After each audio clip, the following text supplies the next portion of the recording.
Session 15, 5 Keys to Goal Setting. We started this seminar asking the question, why is it that some people are more successful than others? And a friend of mine who's been working in this industry for many years told me a story that I think you'll enjoy and which I found very relevant. He said that he invited, as the deacon of his church, he invited a Jewish gentleman to come to his church, a Christian church, and speak to the congregation on comparative religion, how the Jewish religion compared with the Christian religion. Well, the Jewish gentleman came after several weeks, and he stood up, and he began his talk. And he said, ladies and gentlemen, he said, I've examined your books, and I've examined our books. He said, I've examined your basic teachings, and I've examined our basic teachings, and I've come to this conclusion. He said, the Bible and the Talmud and all of our books say that the two great rules of life are to love God and to love your neighbor as yourself. He said, ladies and gentlemen, all else is commentary. All else is commentary. He said, we've been working in the field of success for 25 years, and we sat down around the table not too long ago, and we said, what is success? What are the determinants of success? And the unanimous conclusion was simply this. Ladies and gentlemen, success is goals, and all else is commentary. Success is goals, and all else is commentary. And I don't think there's anything that you'll ever learn that is truer than that. During the course of this seminar, we've talked about many different laws, the law of attraction, law of correspondence, law of belief, expectation, and so on. But you find that the only way to utilize all of those laws, or the easiest way to utilize all of those laws, is just to simply set a goal. When you set a goal, what do you believe in? A goal. What do you expect to happen? A goal. What do you attract into your life? People and circumstances in harmony with your goal. What does the law of correspondence affect? That your outer world will harmonize with your inner world with your goal. What do you concentrate on? Your goal. What do you plant in your subconscious? Your goal. What do you use for the law of substitution? A goal. A goal makes it possible for you to bring to bear all the laws of the universe to help to make you successful without even thinking about any of the laws. That's why in every single study of successful men and women, you find intense goal orientation. And yet even knowing that success is dependent upon goals, crucially dependent upon goals, we find that less than 5% of the population have goals at all. I once wrote a paper or an article for a newspaper, and the quote they pulled out of the newspaper was, those who do not have goals are condemned forever to work for those who do. If you don't have goals for your life, you are condemned forever to help other people achieve their goals. In fact, in 1953, one of the famous studies, in 1953 at Yale University, they did a survey amongst the graduating class of seniors, and they asked them, amongst other questions, do you have goals and have you made plans for their accomplishment? They found that only 3% of the graduating seniors of one of the most favored classes that ever graduated from an Ivy League college in America had goals. Well, they went back in 1973, 20 years later, and they asked them, amongst other things, how much money are you worth today versus how much you were worth in 1953?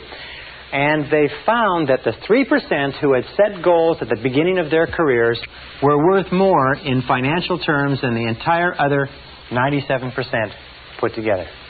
Now, this is a phenomenal accomplishment, but it is not unusual.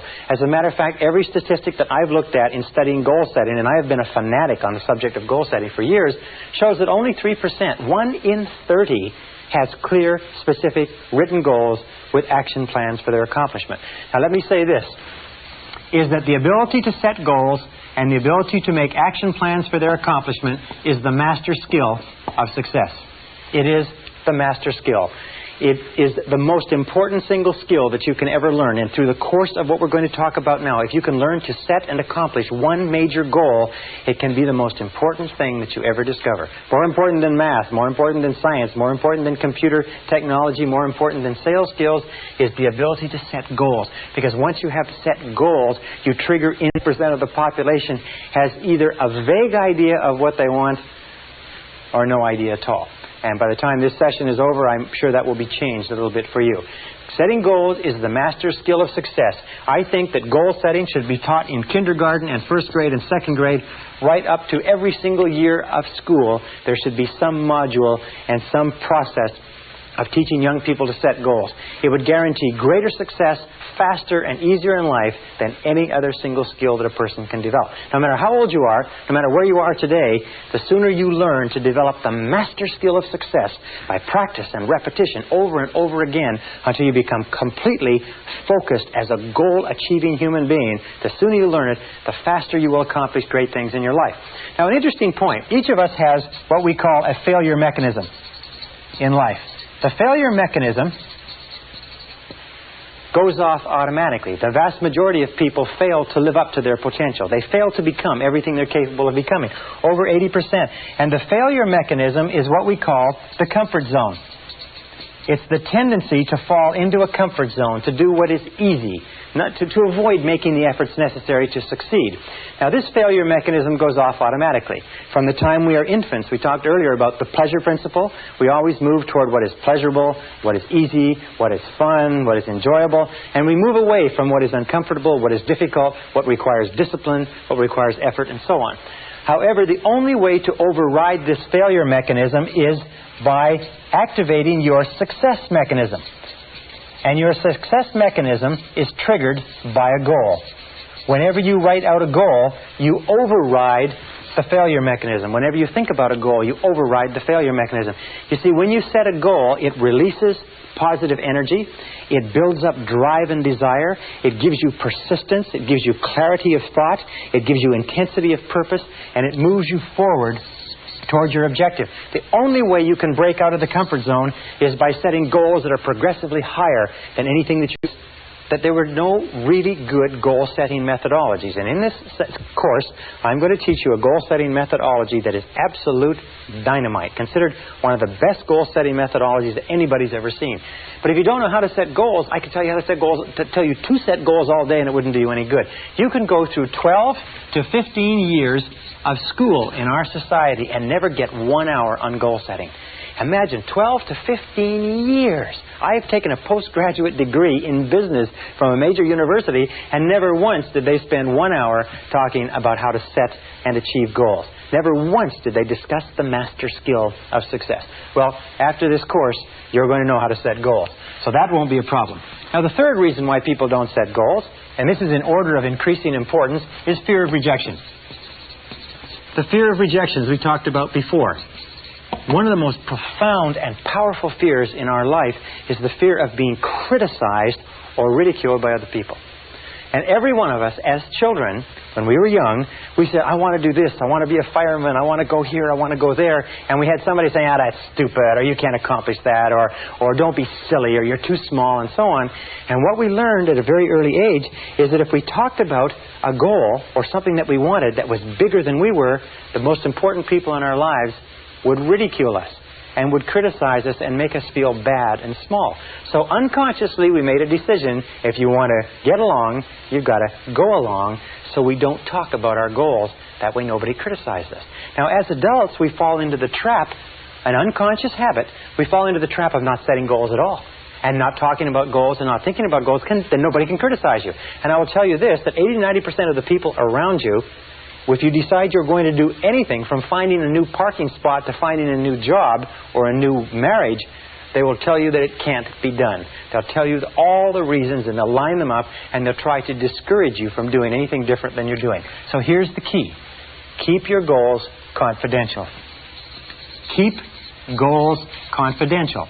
Don't discuss your goals with anybody, except that the great majority of people are threatened by anybody who has a goal. They're worried. It makes them feel inferior and inadequate because they don't have goals of their own. So only discuss your goals with people who also have goals of their own. Discuss them with the people close to you whose help you need to accomplish them.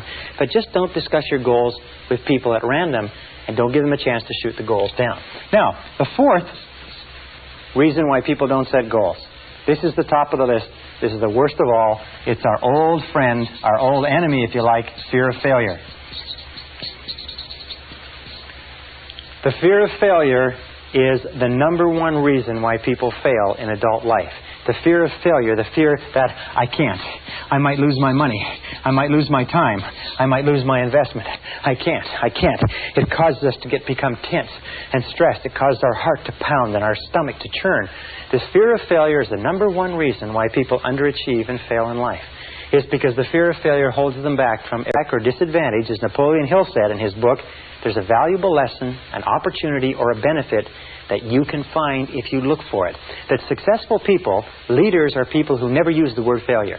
They never think of the word failure. Thomas J. Watson, the founder of IBM, was once asked by a young man, he said, Mr. Watson, what can I do to be more successful? And Watson said without hesitating, he said, double your failure rate.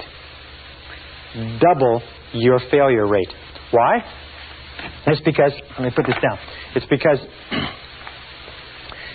if you look at the life stories of successful men and women, if you look at the life story of a person like Thomas Edison, one of the greatest failures in history. Thomas Edison, in the course of his lifetime, patented 1,052 devices at the U.S. Patent Office. Over 1,000 of those devices were actually turned into commercial products that made enormous amounts of money. Watson, or Edison, was also the greatest failure in the history of invention. He failed 17,000 times to come up with a plant that from which our life is getting worse and deteriorating. That just happens to be the fact. However, when we set goals, we can control the direction of change. And controlling the direction of change is the key to our success. So that everything that happens in our life is goal-directed. It is towards something that we want. It is toward improvement. It is in the direction of our highest ideals rather than random. See, nobody fears change if it's in the direction of something that they want. The only change that we fear is change that leaves us worse off than we were before. Now, this brings us to our second key concept in goal setting. It's what we call the area of excellence. Now, the area of excellence concept is very simple. What it says is that everybody has talents that rotate around the average. These are average talents. So we are better at cooking, worse at math, better at communicating, worse at selling, better at speaking, worse at history, and so on. We all have talents, but it also says that every one of us has talents somewhere. What absorbs your attention completely? When you're working at it, when you're thinking about it, when you're reading about it, it absorbs your attention completely. Attention, interest, and absorption are the three keys to finding your area of excellence. And one of the most important responsibilities of adult life is to find your area of excellence. Because until you do that and commit yourself to it, you will never achieve your full potential. And everybody has an area of excellence. Now, the next key, number 3, area of excellence is number 2. Next key is what we call the acres of diamonds. And the acres of diamonds theory comes from a story about an old farmer who went off seeking diamonds in Africa, sold his farm, wrapped up everything, went off seeking diamonds, ran out of money, and finally died, poor, impoverished, and alone. And meanwhile, back on his farm, the new owner went out and discovered some of the biggest diamonds in history. The Acres of Diamonds philosophy says that under your own feet, right now, in almost all cases, is everything that you're looking for. Right now, contained within your own talents, your own ability, key areas. Number 1 is you need personal and family goals. Now, your personal and family goals are the goals that, more than anything else, determine the quality of your emotional life, determine how good you feel about yourself and life. And your personal and family goals, you need about 3 to 5. These are the reasons why. These are the why of your life. This is why you're alive in the first place, which is to achieve a life that is significant and important and pleasurable to you. And you must never sacrifice these for anything else. The second set of goals are business and career goals. Now, your business and career goals are the way that you earn the wherewithal. They're the way that you fulfill your potential as a productive member of society. They're the way you make a contribution. These are the what goals. But remember, these are not as important as the why. The natural tendency for us, if we're not careful, is we get so caught up in the what, the business and career goals, that we forget the personal and family, which are the reasons why we started in the first place. And you need 3 to 5 goals in the business and career area. And number 3, in your life.